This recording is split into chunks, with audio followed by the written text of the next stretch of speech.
Jesus, all the way. I'll forever trust in you.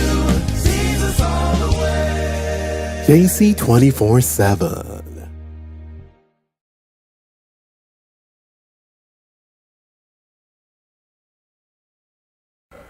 It is said that the freedom of any people can be determined by the volume of their laughter. So tell me, when last have you laughed? Then chances are, if you have laughed in recent times, then you are free, or at the very least, free-spirited. But if you have found it difficult to offer up even a smile, then you might be held in bondage to something or someone, or perhaps you are living behind bars, literally. Today we continue our series on to be free or not to be free, as we look specifically at what happens to individuals who are living behind bars. And I've invited some veterans who are going to help me explore what it is to have life behind bars. Immediately next to me is Mr. Lloyd Codigan, retired prison chaplain, and next to him is Mr. Gordon Husbands. He is a retired Chief Prison Welfare Officer. I hope I got it right. Yes, you are. And next to him is the effervescent Mr. John Rogier, retired prison commissioner of the prisons. All of the above are retirees, but by no means they are to be taken for granted. They are refineries in their own right, and they are men who can surely do justice to this topic of living behind bars. I'm tempted to start with you, Mr. John Rogier. Please give us a sense as to how long have you been working in the prison service? Right, good day to every one of you. I have started working in the prison service since 1973. It means, therefore, that I worked for just 4 years short of 39 years in the prison service. Okay. During that time, I moved right up from the lowest rank right up to the highest rank, which was that of Commissioner of Prisons in 2005. And I retired after 8 years as Commissioner of Prisons in June 2012. Okay. So you come to us with a wide range of experience, I'm sure. I guess so. All right, Mr. Gordon Husbands, how long have you been in the service? As my colleague and former commissioner indicated, there's something in the military or paramilitary services, something we call batch. We joined together, we actually sat side by side, and we got our baptism together in 74, 75. I retired from the prison service short of 34 years. Okay. Was Mr. Roger your boss? He was my senior officer, not my boss, my senior officer. All right. And Lloyd Codigan, you have been in the service working as a chaplain for how long? 21 years. 21 years, indeed. Well, let me talk a little bit about what happens behind crime. Among the crimes committed, which in your estimation is the most popular crime that has been committed, that is represented behind bars? Sure. Well, I have to be a bit introspective and reflective. Sure. In that if I through my mind back to the 70s, the 80s, and the 90s, if I can capture it properly, at that time, property crime. Property crime. Yeah. Okay. Like larceny, stealing stolen articles, break and enter, robbery, and the like. And as we moved into the 80s and the 90s, we started to see drug-related crimes that brought us an amount of violent intent. And in the 70s, 80s, the age cohort that was most popular at that time was between 25 and 35. And to me, that's a time when people were still full of athleticism, because to go and steal, to climb, you just among of athleticism, you know, and those persons was strong. Okay. Mr. Roger, generally speaking though, what is the most common age group that you find represented behind bars, regardless of the crime that you commit? All right, during my time in 1973 to roughly about probably 1980, 90, to me the age had always been around the 30s to 40 years of age.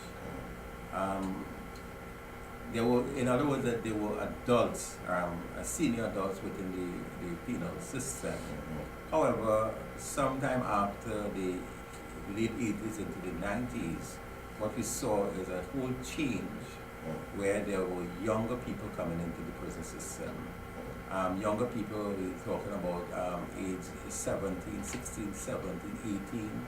As a matter of fact, to me, when I left the prison service, generally the average age of the inmates within the prison system was that of about 30 years, as compared to when I joined the prison service.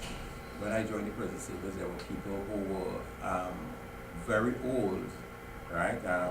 And were, some of them, we were concerned that they would have probably died in the prison system because of their age and things like that. So, now, as I said, when I left, there were a lot of young people, and it created, to me, some tension and some pressure for the staff within the prison system. What do you think they've accounted for the drop in the age? Or age group, as you like? Well, I think it had to do with what was happening within the wider society. There were problems within the wider society as it dealt with the family. There were challenges with the family. As compared to long ago, to me, as I was telling one of my good friends when we were coming up this afternoon to this session here, the adults were literally with us, talking to us, guiding us, leading us, and things like that. We were looking at a mad bull, and I was telling them that in my time, the adults were making that for us, and was there helping us to fly the mad bull and things like that. But now, whatever it is, the young people are not having that type of experience as compared to us. And as a result of that, they have no one to guide them. And the people who try to guide them, or the people who are guiding them, are criminals. And as a result of that, they are indoctrinated into the life of crime. Important as well too is the issue of drugs, as Gordon mentioned, right? The heavy use of drugs over the 80s into the 90s and the 20s and things like that. We find the increase in drugs within the system, and as a result of that, young people, even from school age, were using drugs and things like that, right? And I think those were the kind of things that contributed to what I'm seeing now within the penal system. I know it may vary from time to time, but how frequent can you expect new inmates? Whether it's monthly, weekly, yearly, how frequent do you find a fresh batch of inmates coming into the prison? Daily as it Daily, were. that's what Daily. every day, right? Because they are arrested by the police, they're taken to the courts, and on a daily basis, people come in, criminals come into the prison system, and you will have some experience when you will have some who have been there on a regular basis, you will have some who it's the first time, then you will have some who have been there and have gone out to court and things like that, on remand and things like that. But then there are some who will be coming in for the first time, and that happens on a daily basis. Let's bring in Brother Codigan. Your role has been that of a chaplain. How important is the role of a chaplain in maybe either it's rehabilitation of the prison or whatever? How important is your role? Has your role been? Well, as a chaplain, the role is very important because you are not only dealing with the prisoner, but with the officers. At times they have to call you to a situation to assist and to give some advice. So it's a broad role. It's not just talking to the inmates alone, to the prisoner, but was also responding to the officer call when help is needed in whatever area. From your experience, do you find the prisoners and maybe the officers susceptible to this whole thing with God? As you go from prison to prison, have the inmates been receptive, responsive to God, generally speaking? Well, at times it is very high and sometimes it is very low. It all depends on how the chaplain go about his involvement with the prisoner. your attitude is very, very important in dealing with prisoners. Okay. So you can get them to respond in a positive way. And once you get them to respond, you are able to share the word of God with them more openly, and they are ready to listen and to accept. What has been the most challenging part of your ministry, if you like, in dealing with the prisoners or maybe the prison system itself? Well, the most challenging part of my ministry is a time when I'm called up upon to assist the officers in making a decision or to deal with a problem. So you say you have to just think and then just rush into the present to give some advice, because the prisoner is looking at you, listening to you, and the officer is also looking and listening to you. So you cannot be biased. You have to make sure that whatever answer you are giving, it will meet the approval of both the officer and the prisoner. Okay, because that's when we bring you back into the discussion. Just to be sure, there are females as well as males in the prison system. What's the ratio like? Again, I have to sort of reflect. Sure. It's more like 50 to 1. Because 50 males to 1, 50 females to no, 1. 50 males to 1, it could be higher is at the that time right? I'm talking Okay, about. okay. At the time when we joined, a population of between 12 to 1,600, right? But it escalated as time went on. But there's also an imbalance in terms of the number of females, right, against the number of males. But that doesn't take away from the fact of dealing with the females, because they become a special needs group, because they come with different kinds of concerns, emotional, then there are specific kinds of biological concerns, emotional concerns, family concerns, that it's more challenging as a welfare officer, as a correctional officer, to deal with a female offender per se. And there's where the whole concept in terms of separating them and having particularly well-trained staff to understand the dynamics of females as a special needs group. When we come back, we look at a little bit more on that female perspective of the prisoner. We are looking at the topic to be free or not to be free, specifically life behind bars. We will be right back. Forever trust in you, Jesus all the way. JC247. I'm so very ordinary,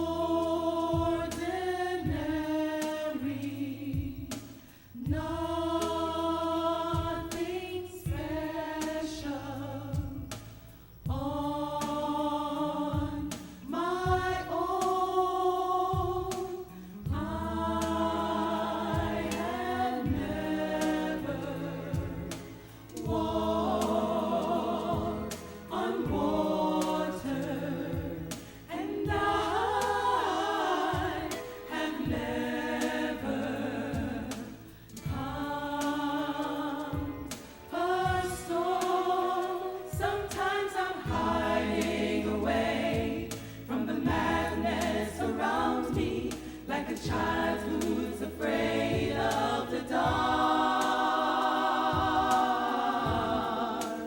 When I call on Jesus, all things are possible. I can mount on wings like eagles and soar. When I call on Jesus, mountains are gonna fall. He'll move heaven and earth to come rescue me when I call. La la la la la la.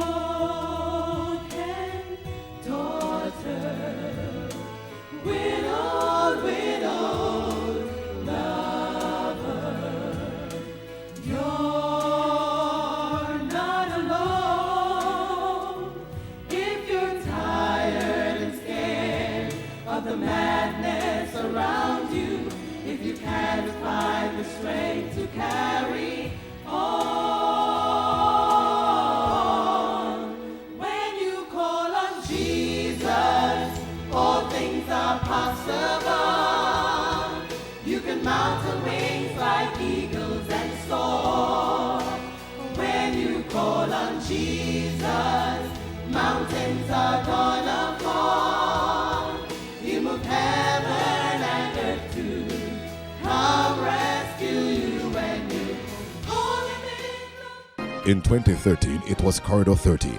Now in 2014, it's Corridor 14 with the fearless, courageous, indefatigable Pastor Dr. Clive Dottin. Come hear him and his Corridor 14 Crusade crew expose the gospel truth for 5 weeks at the Queen's Park, Savannah, beginning April 27 from 7 p.m. nightly. It's not undercover. It's not a cover-up. It's always crystal clear with Pastor Clive Dottin. Hear him for yourself. But be careful. Corridor 14 may just change your life.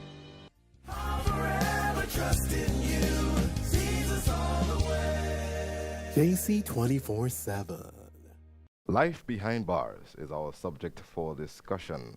Mr. Husbands, I'm tempted to come right back at you because you piqued my interest when you did say that the ratio of men to women or male to female is about 50-1, and it could very well be higher. What would the crime most likely be when you are looking at a female inmate? Again, you have to, I have to go Reflect. back in times, but I can remember there were a lot of women who came in for what I would like to call status offenses. Okay, okay. Break it down for us. Prostitution. I hear right? you.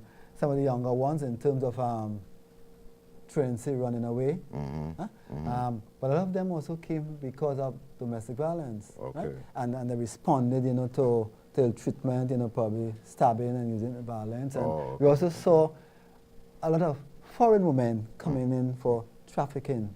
Not only their bodies, but for trafficking drugs. That had been happening for quite a while. And some of them were here illegally, were staying their time. But in a local sense, we saw a lot of domestic violence related issues. What's the percentage of homicide amongst them? Very rare, very few in terms of people coming for capital punishment. Mr. Roger, I want to come back to you. The chaplain, the retired chaplain, has indicated that religion has played a significant role, but that is from his perspective. I don't know from your status as Commissioner of Prisoner, what has religion or how spirituality, what part does spirituality play in the life of the prison system itself? Right, I think that spirituality played a significant part in the prison system, not just during my time, before my time, during my time, and also as it exists now. However, talking for myself and my time, there was a great interest for me towards spirituality within the system. There were chaplains within the prison system. They were appointed by the Ministry of National Security, the minister that is. However, during that time, there weren't chaplains of all denominations. However, when I came into this, to be Commissioner of Prisons, and even before, I sought to get people, chaplains of all religious denominations to come in. Once there were any inmates within the system of whatever denomination, we try to have someone of that denomination come in to look after the individual. As a matter of fact, we were so concerned about that we had established a chaplain, a chaplain of Council of Prisons officers, prison chaplains and ministers within the system, right? And they were responsible, they were given the responsibility to look after the spiritual aspect of prisoners and officers, because people tend to forget about officers, but officers do have problems, and therefore the attention had to be paid to them as well. So that whenever there were occasions, like for instance the Shouter Baptist, where just a week or so ago they experienced their period. That's right. Right? What happened is that that would also be highlighted within the penal system as well. For the Easter, Hindu occasions, Muslims occasions, you name it, Roman Catholic, whatever it is, they would come into the system and carry out programs for all the inmates within the system, and they were also responsible for carrying out programs for staff as well, religious programs for staff as well at different periods of the year as it would be, right? So that And we felt and we saw the importance and the significance of that, in that there were a number of inmates who were coming to the chaplains of different denominations. There were a number of people who were baptized within the prison system during that period. Lots of people from all different denominations. They were baptized and things like that. And as a result of that, what happened is that that brought about changes within a number of people to the point where they left. When they left the system, when they were released from prisons, they got in contact with the chaplains, and where they had their organizations outside of the prisons, they joined these organizations, and their lives were changed. Some of them got married by the chaplains in their organizations and things like that. So that, to me, that was really, really significant within the prison system. The whole issue of spirituality. Mr. Codigan, Brother Codigan, what has been your most exhilarating experience? Mr. Roger did highlight a few of them, baptisms and stuff like that, but you may have had some specific incident or incidences that would have, charged you up. Could you reflect and help us remember those? All that I was called upon to administer is a result of my testimony. You must have a testimony to tell the inmates. And with my testimony, I was called upon to administer to a lot of cases. I had to deal with 3 suicide cases in the prison. And how I dealt with it, I went in, I didn't ask the inmates anything. I just sat by his side. And God always does something. And 4 birds came in the prison and began to sing. 4 birds? 4 birds. and I draw the inmates' attention. Look how birds come to sing for us in the prison. And people say life is not sweet and wonderful. And then the guy expressed himself what he wanted to do, and I was able to reach out and minister to him. Great. Then I had a wedding to perform in the prison with 2, one guy, but he was on death row, and the female was outside the prison, and it was a dig-down battle. How it is she wanted to marry a man inside prison. What happened, she got freedom from the president of the nation, and he gave the okay to marry. And that was a wonderful day there. The officers rejoiced. They said, boy, this thing is wonderful. It has been done within the prison system. And all the officers, they contributed to the wedding. They brought cake, they brought everything. We had a grand time. And that changed a lot of the attitude of the prisoners within the system. And that inspired the officers to reach out more and better to inmates. Then the final one, which I was inspired, is when I was asked upon at the last minute to speak to some men before they were able to depart from the earth here. And when I went into the room, these men were smiling. I was wondering how I'm going to handle this, because you are not trained for that, to speak to somebody, the last person. And they were smiling, and they buoyed up my spirit, and I was able to speak to those men, comfort them, sang with them, and then we went together singing at the end result. And from that changed my life totally.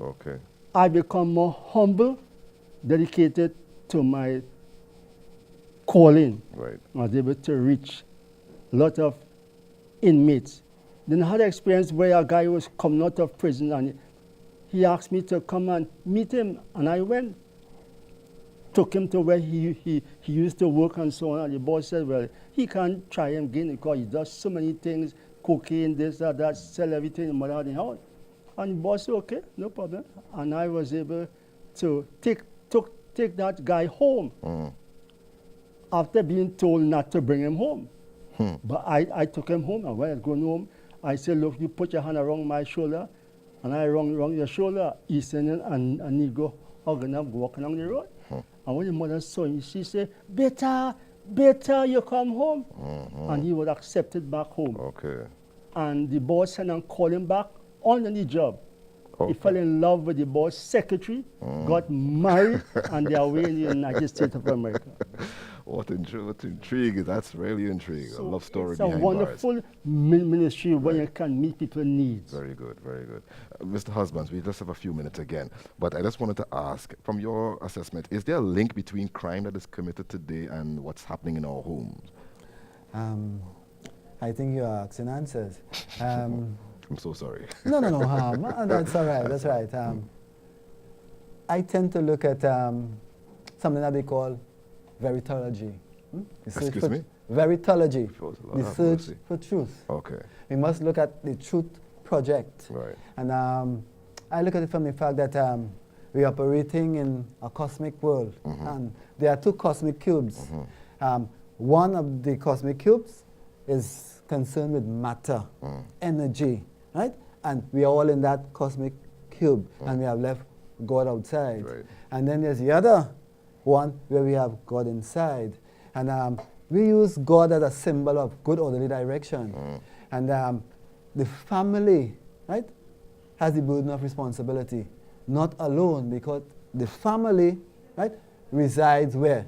In a street, in a neighborhood, in a community. Right. So we have been blaming the family per se. We have to blame community. I'll tell you why. We talk about it takes a village to raise a child. But if the village, right, is toxic, right, you're going to get toxic individuals. So we first have to, what I like to call, sanitize and stabilize our communities and set standards. It's not an easy thing. So we have to concentrate on what I like to call community justice. We have to build true communities. We have to build more than true communities. We have to build communities that is based on truth. So we need to get back to having the families understand the concept of truth.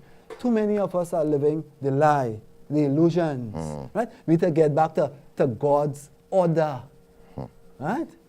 Father, Son, Holy Ghost, or Holy Spirit, Mother, Father, children, right? That is God's design, and we need to get back again to the Truth Project. So definitely, if the communities and families are not operating in the right social order, right, there are going to be disorder. Where there is an order, there is what? Indulgence and disorder. And I'm not moving away from that practical understanding, but we cannot be blaming the families per se. Because I'm saying again, they reside in a street, in a neighborhood, and in a community. So we need to get back to normativeness in terms of what the norm is, must be based on what? Religion and ethics. For me, they are based on the same principle, the search for truth, what ought to, right, and not what is. Well, I'm not sure if to call you a philosopher or a theologian, or maybe I can call you a theo-philosopher, if you please. And that's all right, and that's all right. You see, this pastor, we need to always deconstruct and contextualize things, Have you know, mercy. and see the reality in terms of how we survive, our, what I like to call our cosmic spheres, right? Okay. We need to get back to that Truth Project. Well, I have to deconstruct this program for a little while. I want to ask you guys to come back because we haven't gone into some of the depths. So I want to ask you to consent in advance so that you can return to our next segment as we continue this discussion on life behind bars. Sure. Thank you.